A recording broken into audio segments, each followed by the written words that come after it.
হাজারো পরিশ্রম হলেও পরিষ্কার পরিচ্ছন্ন গোছানো বাড়ি একমাত্র মানসিক শান্তি। So hello everyone, good morning. কেমন আছো সবাই? মিষ্টুর সংসার আরও একটি নতুন ব্লগে তোমাদের অনেক স্বাগত জানাই। এই যে দেখো, এখন ঘড়ির সময় ওই সকাল 9টার মতো। এখন আমরা তিনজন মিলে এসেছি কিন্তু হসপিটাল। কদিন থেকে আমার বেটুর শরীরটা একদমই ভালো যাচ্ছে না, তো সেই কারণে ওকে নিয়ে এসেছি। তো বেটু এই যে দেখো, হসপিটাল তো ওকে নিয়ে এসেছে, কিন্তু ও থাকবে একটা জায়গায় চুপচাপ কিছুতেই সে থাকেনি। মানে ওইখানে টোকেন কাটা হয়েছিল হসপিটালে, তো আমাদের নাম্বার আসতে একটুখানি দেরি আছে, তো অপেক্ষা করতে হবে। সবাইকার দেখানো হলে তারপর আমাদের নাম্বার আসবে। তো ওইটুকু টাইমও কিন্তু আমার বেটু চুপচাপ কিন্তু থাকেনি। সে কিন্তু এতটাই দুরন্ত বা বদমাশি করছিল যে আমরাই পাগলামি হয়ে যাচ্ছিলাম। তো যাই হোক, কোনো রকমে ওকে ডাক্তার দেখিয়ে এখন দেখো চলে এসেছি রুমেতে, কারণ রুমের সকাল 9টার সময়তে গেছি। জলদি জলদি না গেলে, ওখানে জলদি জলদি টোকেন না কাটলে অনেকটাই লেট হয়ে যায়। আর বরবাবুর আবার সকালে বেলায় মানে এসেছিলো 8:30 9টার সময়। ও আবার খাওয়া দাওয়া করে 1টার সময়তে যাবে, তো 1টার আগে আমাদেরকে বাড়ি আসতে হবে। তো সেই কারণে এসে আবার রান্নাও করতে হবে টুকিটাকি। তো সেই কারণে জলদি জলদি করে আর কি গিয়েছিলাম, ও ডিউটি থেকে আসার পরেই গিয়েছিলাম। তো এখন দেখো ওই 11:30টার মতো হবে, এখন ঘরে চলে এসেছি। আর এসে পরেই এই যে দেখো লেগে পড়েছি আমি কিন্তু ঘর আর কি পরিষ্কার করতে, কারণ ওই বাসি বিছানা তক্ক ঝাড়িনি, ঘরে ঝাড়ু তক্ক লাগাইনি, শুধুমাত্র কোনো রকমে উঠেছিলাম। আর আমার শরীরটাও কদিন ধরে না ভালো যাচ্ছে না, গলা মানে শুনেই হয়তো তোমরা বুঝতে পারবে আমারও ঠান্ডা লেগেছে, জ্বর। তো সেই কারণে একটুখানি লেট করে ঘুম থেকে উঠেছিলাম। ঘুম থেকে উঠেই চা খেয়ে একদম বেরিয়ে গেছিলাম রেডি সেডি হয়ে ডাক্তার দেখাতে। তো এসে পরে এই যে দেখো, যে কাজগুলো আছে এগুলো তো করতেই হবে, এগুলো তো আর ফেলে রাখলে চলবে না। আর আমি কি কাজ করব? আমাকে তো বেটু কোনো কাজই করতে দিবে না। আমার আগে তো ওই বলবে যে আমি সব কাজ করে দেবো, মাম্মা তোমাকে কিচ্ছু করতে হবে না। তো দেখো আমি বিছানার চাদরটাকে তুলে নিয়ে আবার দেখো নতুন করে মেলছি। ও তখন বিছানা ঝাড়া যে ঝাড়ুটা আছে সেইটা দিয়েই ও কিন্তু আর কি ঝাড় দিতে লেগে পড়েছে। জানো তো, আমি 2-4 দিন ধরে কোনো ভিডিওই দিতে পারছি না, কারণ আমার গলার অবস্থা একদমই খুবই খারাপ। আর আমার নিজেরও শরীর খারাপ, বেটুরও শরীর খারাপ, ওই জন্য আর কোনো ভিডিও ঠিকভাবে আমি শ্যুট করতে পারিনি। তো এখন একটুখানি ভালো আছে, তাই ভাবলাম যে তোমাদের সাথে ছোট্ট একটা ভিডিও শেয়ার করি। তো ওইদিকে দেখো আমি কিন্তু এইদিকে এক মনে হচ্ছে বিছানাটা বাগাচ্ছি, ওইদিকে ও জানি না কোন দিকে চলে গেছে। ওর পাশের ঘরে ওর কাকাই আছে, ওর কাকাইকে কিন্তু ও ডাকতে গেছে।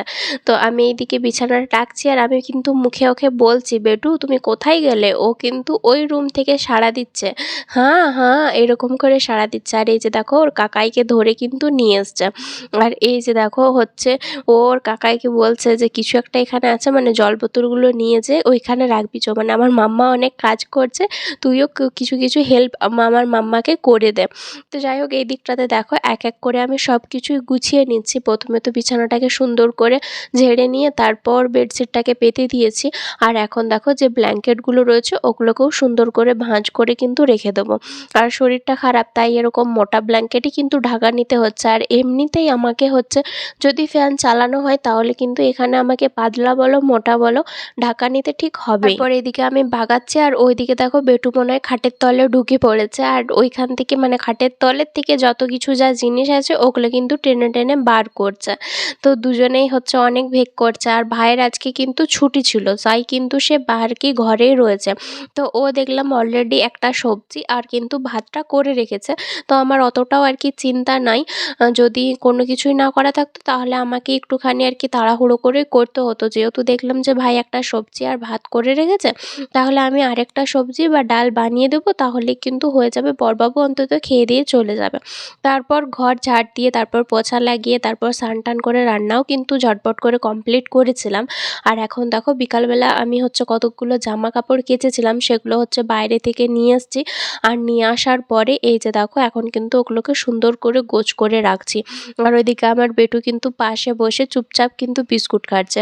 ওর হাতে যদি কোনো কিছু খাবার থাকে, মানে ওর মানে যেটা ভালো লাগে সেটা যদি ওর হাতে থাকে, তাহলে কিন্তু অতটাও বেশি বদমাশি করে না, চুপচাপ আর কি টুকু টুকু করে ওর আর কি খায়। আর যদি ওর হাতে কিছু না থাকে তখনই ও আর কি মানে খুঁজে বলে যে কোনটা বদমাশি করব, কোন জিনিসটা বদমাশি করব, কোন জিনিসটা ভাঙবো, এরকম কিন্তু বদমাশি করতে থাকে। এখনই দেখো না, এখন হচ্ছে ওর হাতে একটা বিস্কিট দিয়েছিলাম, তো অনেকটাই খেয়ে নিয়েছে, প্রায় শেষ হয়ে গেছে। আর এখন দেখো খাওয়ার পরে ও কিন্তু লেগে পড়েছে, এবার দেখো খুঁজতে যাচ্ছে যে বিস্কিট কোথায় আছে, আমাকে বিস্কিট দাও, নাহলে অন্য কিছু আমি যা আছে সেগুলো সব কিছু কিন্তু ভেঙে দেবো, নাহলে কিন্তু এলোমেলো করে দেবো। তো যাই হোক এই দিকটাতে দেখো আমি হচ্ছে এক এক করে সব জামা কাপড়গুলো গোছ করে নিচ্ছি। বেশি জামা কাপড় কিন্তু আজকে থাকেনি। আর রাতে রান্নাবান্না জানো তো অন্যদিন কী করছিলাম, বিকালবেলাতে রান্নাবান্না করে নিচ্ছিলাম, কিন্তু আজকে আমার বেটু একটুকুনও দুপুরবেলাতে শয়নি, তো সেই কারণে আমি কোনো রান্নাবান্নাই করতে পারিনি। এমনকি বেসিনে এক গাদা বাসনও আছে, সেগুলোও আমি একটা অবধি ধুতে পারিনি। আর এমনিতেও আমার বড়বাবু আমার হচ্ছে শরীরটা খারাপ, এত বেশি জল ঘাটাঘাটি চলবে না, ডক্টর বলে দিয়েছে। তো সেই কারণে আমার বড়বাবুই কিন্তু বেশিরভাগটাই বাসন ধুয়ে নেয়। তো টুকিটাকি যে বাসনগুলো থাকে ওগুলো আমি ধুয়ে নিই। এবার ও ডিউটি করে আসছে, আবার আমারও কীরকম লাগে যে বাইরেও খেটে আসছে বেচারি, আবার ঘরে এসেও যদি কাজ করে, তো সেই কারণে আমি টুকিটাকি ধুয়ে নিই। তবুও আমাকে অনেকটাই চিল্লায়, আমি তবুও না শুনে কিন্তু টুকিটাকি কাজগুলো করে থাকি।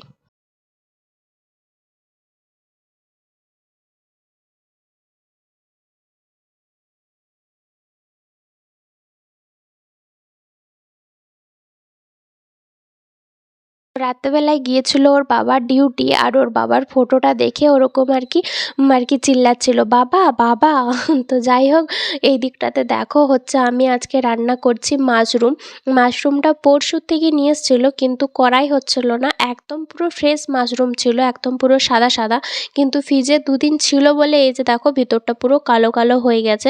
তো আমার বড়বাবু বলছিল এগুলো কি ফেলে দেবো, আমি বলছি না না ফেলে দিতে হবে না, এগুলো কিন্তু খাওয়া যায়, এগুলো পচে যায়নি কিন্তু উপরটা কালো কালো হয়ে যায়। তো সেই কারণে ওগুলো দেখো একবারে দিয়ে দিচ্ছি। আর এখানে অনেকটাই দাম, তো সেই কারণে আর ফেলাফেলি করিনি, যা ছিল সেগুলো সবগুলোই কিন্তু দিয়ে দিয়েছি। আর এখন দেখো মশলাটা বেশ ভালো করে কিন্তু কষিয়েছি, কারণ মশলা যত ভালো করে কষানো হবে ততই তো রান্না খেতে ভাল লাগবে। তো আজকে ভেবেছি যে মশলা মাশরুম করব, কোনো ঝোল টোল কিছু না, একদমই এরকম থাকবে, মানে কষা মাংস যেরকম হয় সেরকম আর কি কষা মাশরুম করব।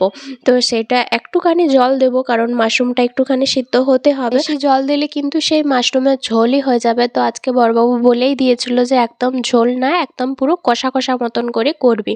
তারপর মাশরুম রান্না করে খাওয়া দাওয়া হয়ে গেছে, আর আমরা অনেকটা জলদি জলদি খেয়ে নিয়েছি, কারণ বেটু ঘুমাচ্ছিল, ভয়ে ভয়েও খেয়েছি। যে আমাকে জানো তো প্রত্যেকবার আমি যতবারই খেতে বসি ও ততবারই ঘুম থেকে উঠে যায়, ওই জন্য আমি তাড়াহুড়ো করে খেয়ে নিয়েছি। আর আমার খাবার খেতে খেতে উঠে গেলে না সেটা আর খেতে মন যায় না, তো সেই কারণে আমি জলদি জলদি খেয়ে নিয়েছি। আর এখন দেখো চলে এসেছি রান্নাঘরে। দুদিন যেহেতু কোনো কাজই করতে পারিনি, আর ছেলে মানুষ মানে ছেলেরা কতটাই বা করবে, তো ভালো করে রান্নাঘরটাও কিন্তু পরিষ্কার করেনি। আজকে ভেবেছি যে সবটাই পরিষ্কার করব, একদম পুরো গ্যাস ওভেনের থেকে আরম্ভ করে গ্যাস ওভেনের নিচে তক্ক পুরো পরিষ্কার করব, ওটা একদম ডাল পড়ে অনেকটাই নষ্ট হয়ে গেছে। তো যাই হোক এইদিকে দেখো আমি একটা খুন্তি নিয়েছি, উপরে দেখলাম ডাল পড়ে আছে, তো ডালটাই ভালো করে তুলে নিয়েছি। আর এদিকে বড়বাবু এখনও অবধি খাচ্ছিল, তো বলছে আমি প্লেটটা আর হাঁড়িটা কোথায় রাখবো, তা আমি বলছি আমার মাথায় রাখো। তো যাই হোক ওই দিকটা দেখো এখানটাতে নামিয়ে দিল। তো বন্ধুরা আজকের মতো ভিডিওটা কিন্তু এই পর্যন্তই। আর হ্যাঁ, আজকের ভিডিওটা তোমাদের কেমন লাগলো অবশ্যই কিন্তু কমেন্টে জানাবে। ভালো লাগলে অবশ্যই চ্যানেলটা সাবস্ক্রাইব করে পাশে থাকবে।